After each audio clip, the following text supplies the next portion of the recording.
বন্যা ক্ষতিগ্রস্ত প্রকল্পগুলি এখানে মেরামত হয়নি কেন? জবাব দাও। আরে জবাব তোমাকে দিতে হবে। নইলে সংগ্রাম, নইলে আন্দোলন। ইনকলাব জিন্দাবাদ। অনেক সবাই মিলে আওয়াজ করে ইনকলাব জিন্দাবাদ। সবাই কণ্ঠে আওয়াজ করে ইনকলাব জিন্দাবাদ। ইনকলাব জিন্দাবাদ। আর তোমার গণডিভিশন দলের যোগ দিন। এই গণডিভিশন আওয়াজ তুলে বন্যায় ক্ষতিগ্রস্ত প্রকল্পের এখন মেরামত হয়নি কেন? জবাব দাও। আরে জবাব তোমাকে দিতে হবে। নইলে সংগ্রাম, নইলে আন্দোলন। ইনকলাব জিন্দাবাদ। নইলে আন্দোলন। ইনকলাব জিন্দাবাদ। এআইকের পশ্চিম ত্রিপুরা জেলা কমিটি দিচ্ছে ডাক। এআইকের পশ্চিম ত্রিপুরা জেলা কমিটি দিচ্ছে ডাক। ইনকলাব জিন্দাবাদ। বন্যায় ক্ষতিগ্রস্ত শেষ প্রকল্প এখন মেরামত হয়নি কেন? জবাব দাও।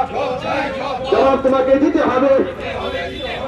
সংগ্রাম, নইলে আন্দোলন। ইনকলাব জিন্দাবাদ। ইনকলাব জিন্দাবাদ। সোনামুড়া বেজিমারা কুমুটি সেচ প্রকল্পটি অবিলম্বে পূর্ণাঙ্গরূপে চালু করতে হবে। সোনামুড়া বেজিমারা কুমুটি সেচ প্রকল্পটি অবিলম্বে পূর্ণাঙ্গরূপে চালু করতে হবে।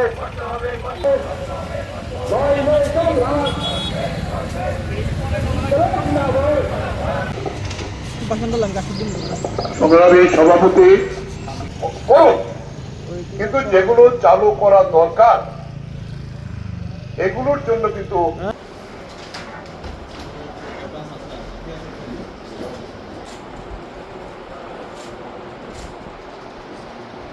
ভারত কৃষক সভা পশ্চিম ত্রিপুরা জেলা কমিটির উদ্যোগে রাজ্যের সেচ ব্যবস্থার যে অগ্রগতি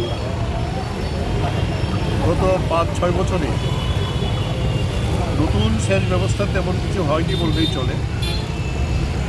পুরনো যে এলআই স্কিমগুলো ছিল, ডিপ টিউবওয়েলগুলো ছিল, মিনি ডিপ টিউবওয়েলগুলো ছিল, এটা একটা অংশ আগের থেকেই মেরামতের অভাবে চাষ সেচের অযোগ্য হয়ে পড়েছিল। আর গত বছর যে পরপর 2বার যে প্রলয়ঙ্করী বন্যা হয়ে গেল, বন্যাতে বিশেষ করে 3-4টি জেলাতে বিভিন্ন জায়গায় যেহেতু নদীর পাড়ে এই সেচ প্রকল্পগুলো এলআই স্কিমগুলো প্রায় একেবারে ধ্বংসের স্তূপে পড়ে দিয়েছে। আমরা বারবার এই কথাগুলো তুলে ধরেছি বিভিন্ন মিডিয়াতে, বিভিন্ন খবরের কাগজগুলোতে। এর উপর বিভিন্ন খবর প্রকাশিত হচ্ছে যে সেচের অভাবে এখন সবচেয়ে বড় মরশুমে আমাদের রাজ্যের মধ্যে গরু, দাস, চাল এবং সবজি তো এখন সারা বছরই হয়। সবজি চাষ খুবই অসুবিধা হচ্ছে।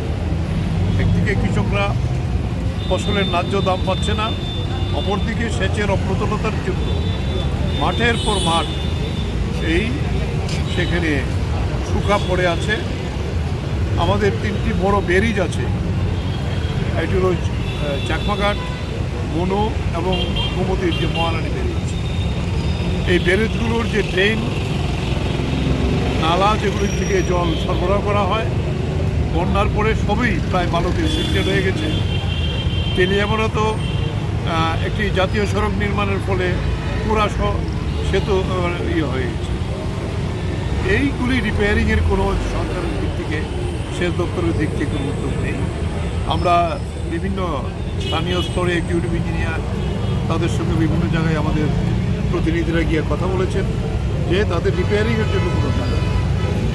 অথচ কৃষিমন্ত্রী প্রতিদিনই বলছে যে কৃষি বিপ্লবের প্রায় কাছাকাছি। সাংঘাতিক সাফল্য। কৃষকরা নিজের জীবন বাজি রেখে কাজ করে, ফলে সেই জায়গায় দাঁড়িয়ে এই সেচ প্রকল্পগুলো হইল কৃষির প্রাণ এই রাজ্যের মধ্যে। এখন কিছু সেখানে সোলার পাম্পের দিয়ে কি পিএম কুসুম যোজনা বলে একটা যোজনা হয়েছে, সেই যোজনাতেও টাকা দিতে হয় একটা অংশের।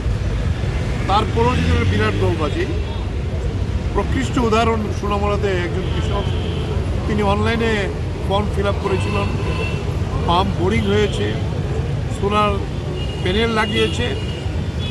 এরপরে গিয়ে দেখা গেল যখন সোলারের কাজ করছিলেন, গ্রামের প্রধান গিয়ে বলল আমি কেন জানলাম না। এটা অনলাইনে ফিল আপ করেছেন, দপ্তর স্যাংশন করেছেন, তাহলে এই যে চূড়ান্ত দলবাজি PM কুসুম যোজনা নিয়ে, যাতে কিছু অন্তত ছোটোকালে অন্তত 5-10 গাড়ি করা যায়, এরকম মিনি গরু, অয়েল গরু, এগুলো ব্যাপকভাবে করা, এই সমস্ত 8 দফা দাবি নিয়ে সারা ভারত কৃষক সভা এর আগে বিভিন্ন প্রতিনিধি পর্যায়ে বিভিন্ন জায়গাতে ডেপুটেশন দিয়েছে। আজকে রাজ্যের চিফ ইঞ্জিনিয়ার সেচ দপ্তরের সেচ এবং বন্যা কল্যাণ দপ্তর, ওনার কাছে পশ্চিম জেলায় ঠিক করেছেন গণডেপুটেশন করার।